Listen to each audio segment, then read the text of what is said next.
سید اقرار الحسن کو ہم سب لوگ جانتے ہیں، کسی تعارف کے محتاج نہیں ہیں۔ ان کے ذریعے سے اللہ تعالیٰ نے بہت سارے باطل پرست لوگوں کو ایکسپوز کیا، بہت سارے فحاشی کے اڈے اور سلسلے ان کے ذریعے سے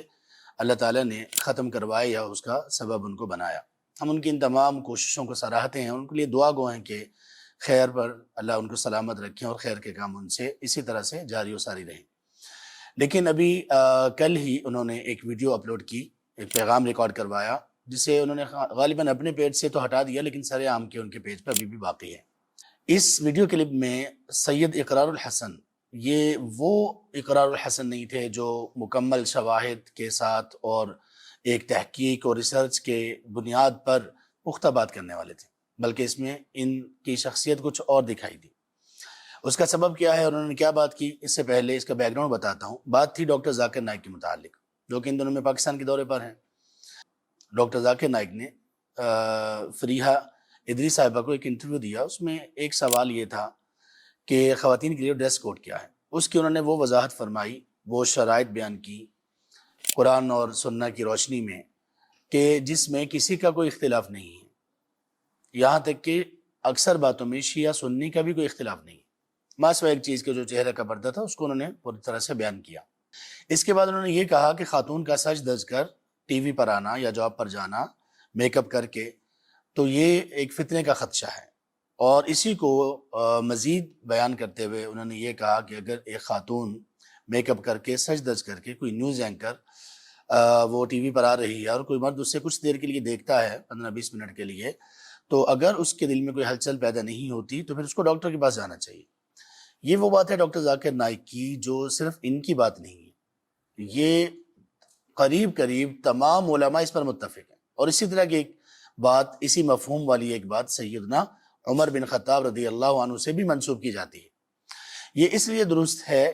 کیونکہ اللہ تبارک و تعالیٰ نے قرآن کریم میں یہ جو بات ارشاد فرمائی سورۃ النور میں آیت نمبر 31 میں، وَقُلْ لِلْمُؤْمِنِينَ يَغُضُّوا مِنْ أَبْصَارِهِمْ، آپ مومنوں سے کہہ دیجئے کہ وہ اپنی نگاہوں کو نیچا رکھیں۔ اگر ایسی کوئی چیز مرد کی فطرت میں نہ ہوتی تو اللہ تبارک و تعالیٰ کبھی بھی یہ حکم نہ دیتے کہ نگاہوں کو نیچا رکھیں۔ مردوں کو نگاہوں کو نیچا رکھنے کا حکم ہے ہی اس لیے کہ شیطان دل میں کوئی ایسی بات پیدا کرے گا۔ یہ بات انہوں نے کر دی۔ اب اس بات کو اقرار الحسن صاحب نے کیسے لیا؟ بڑے عجیب طریقے سے۔ یہاں پر ان کا انداز وہ کسی تحقیقی شخص والا نہیں تھا، بلکہ ایک چیز کو ایک عجیب سا رنگ دینے والا، اور جیسے ایک دوڑ لگی ہوتی سوشل میڈیا پر، وہ والا تھا۔ انہوں نے بات کہاں سے شروع کی؟ اگر آپ 20 منٹ تک ایک خاتون کو ٹی وی پر دیکھتے ہیں اور آپ کے ذہن میں کوئی گندا خیال نہیں آتا، کوئی ہلچل پیدا نہیں ہوتی اس طرح اشاروں کے ساتھ، تو پھر آپ کو ڈاکٹر کے پاس جانا چاہیے۔ اور اس کے بعد کہتے ہیں کہ جب سے میں نے یہ بات ڈاکٹر ذاکر نائک صاحب کی یہ کلپ دیکھا ہے، تب سے میں اپنا سر پیٹ رہا ہوں۔ جناب اقرار الحسن صاحب، آپ سید بھی خود کو کہتے ہیں، آپ کو تو اپنے نانا کی، ہمارے ماں باپ، ہماری نسلیں، اولادیں، جسم و جاں، مال و دولت سب ان پر قربان ہو صلی اللہ علیہ وآلہ وصحبہ وسلم، ان کی تربیت اور ان کی باتوں کا آپ کو تو زیادہ فہم ہونا چاہیے۔ اللہ کے رسول صلی اللہ علیہ وسلم نے کیا تربیت کی تھی اپنے صحابہ کی اور اپنے معاشرے کی؟ اللہ تبارک و تعالیٰ نے کیا اس سلسلے میں فرمایا؟ آپ نے یہ جو سر پیٹنے کی نوبت آپ پر آ گئی، آپ یہ بتائیے کہ اللہ تعالیٰ نے قرآن میں سورۃ النور میں آیت 30 میں مومنوں کو اپنی نگاہیں نیچی رکھنے کا حکم کیوں دیا؟ اور نگاہیں نیچی رکھنے کے حکم کے ساتھ اگلا حکم کیا ہے؟ وَيَحْفَظُوا فُرُوجَهُمْ قُلْ لِلْمُؤْمِنِينَ يَغُضُّوا مِنْ أَبْصَارِهِمْ وَيَحْفَظُوا فُرُوجَهُمْ، نگاہیں نیچی رکھیں، شرمگاہوں کی حفاظت کریں۔ ان دونوں کا، نگاہوں کا اور شرمگاہوں کا کیا تعلق ہے جو ایک ہی جگہ پر ذکر کیا گیا؟ یہ وہی تعلق ہے جو ڈاکٹر ذاکر نائک نے بیان کیا کہ جب کوئی شخص ایک خاتون کو دیکھتا ہے اور وہ سج دج میں ہو، میک اپ کا تو آپ نے ذکر ہی نہیں کیا، اب بار بار یہ کہتے رہے کہ انہوں نے کہا کوئی گندا خیال آپ کے ذہن میں اگر نہیں آتا، گندے خیال کی تو بات ہی نہیں ہوئی، اگرچہ بات تو ہے ایسی ہی لیکن انہوں نے تو یہ الفاظ نہیں کہے۔ آپ بار بار اس کو ہائی لائٹ کر رہے ہیں، گندا خیال نہیں آتا تو گندا خیال نہیں آتا اور میں سر پیٹ رہا ہوں۔ کیا مطلب ہے اس کا کہ نگاہیں نیچی رکھیں، شرمگاہوں کی حفاظت کریں؟ آپ خود بتا دیجئے۔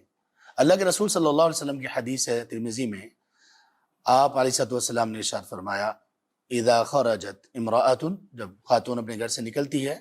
اور باقی حدیث کو ملایا جائے تو مطلب یہ ہے کہ سج دج کے جب اپنے گھر سے نکلتی ہے، استشرفہ شیطان، تو شیطان اس کو جھانکتا اور تانکتا ہے۔ کیا مطلب؟ کہ شیطان ایسے لوگوں کے دلوں میں بات ڈالتا ہے جن کے دلوں میں بیماری ہے، اور وہ اس کو تانک جھانک کرتے ہیں، تانک جھانک کرنا۔ تو سبحان اللہ، ایک خاتون سج دج کے ایک مرد کے سامنے آئے اور اس کو کچھ نہ ہو، کوئی ایسی چیز، اور وہ جو اس کی ایک مردانہ صفت اور اللہ تعالیٰ نے وہ مردانگی اس میں رکھی ہے وہ نہ آئے، تو واقعی اس میں تو کوئی مسئلہ ہو سکتا ہے۔ اور انہوں نے یہ بھی کہا کہ اگر کسی کے، بہت سارے لوگوں کے واقعی دل میں آ رہا ہوگا کہ ہمارے تو ذہن میں ایسی کوئی بات نہیں آتی، تو اس سلسلے میں عرض یہ ہے کہ جب بندہ کسی بھی چیز کو مسلسل کرتا ہے تو وہ اس کے اوپر آسان ہو جاتی ہے، وہ جتنی بھی مشکل ہو آسان ہو جاتی ہے، وہ جتنا بھی خطرناک کام ہو اس کے لیے آسان ہو جاتا ہے۔ سٹنٹ کرنے والے لوگ اور اسی طرح سے ون ویلنگ کرنے والے لوگ، اس طرح کے سارے لوگ خطرناک چیزیں کرتے رہتے ہیں تو ان کو آسان لگتا ہے۔ اسی طرح جو لوگ شراب کے عادی ہیں، نشے کے عادی ہیں، وہ ایک مدت کے بعد ان کو تھوڑا بہت نشہ کوئی افیکٹ ہی نہیں کرتا، ان پر اثر انداز ہی نہیں ہوتا۔ اسی طرح سے جو شخص بد نظری کا عادی ہے، تو بڑی کھلی بات ہے، بد نظری کا عادی شخص، اس کو پہلے جو ایک نظر ڈالنے پر جو اس کے دل میں ہلچل پیدا ہوتی تھی، وہ جب اس کا عادی ہو جاتا ہے تو 15-20 منٹ، 1 گھنٹہ، آدھا گھنٹہ، اس پر اس کو کوئی فرق نہیں پڑتا۔ تو یہ تو اس کی بیماری کی علامت ہے، اس پر تو صرف علماء ہی نہیں، ڈاکٹرز بھی متفق ہیں۔ تو لہٰذا ہمارا آپ کے لیے پیغام یہ ہے، بلکہ نصیحت یہ ہے کہ آپ جو کام اس سے پہلے کر رہے ہیں، لوگوں کو باطل کو ایکسپوز کرنے کا اور لوگوں کو ایک بے حیائی کے چنگل سے نکالنے کا، یا اس طرح جو یہ جو جعلی پیر ہیں ان کو بے نقاب کرنے کا، یہ بہت اچھا کام، اب یہ کرتے رہیے۔ اگر اس چیز کی آپ کو سمجھ نہیں، اور یہ حیرت کی بات ہے کہ ان آیات اور احادیث میں جو بات اتنی واضح طور پر بیان ہوئی، آپ کیسے اس کو نہیں سمجھ سکے؟ آپ سے یہ گزارش ہے کہ ان آیات کو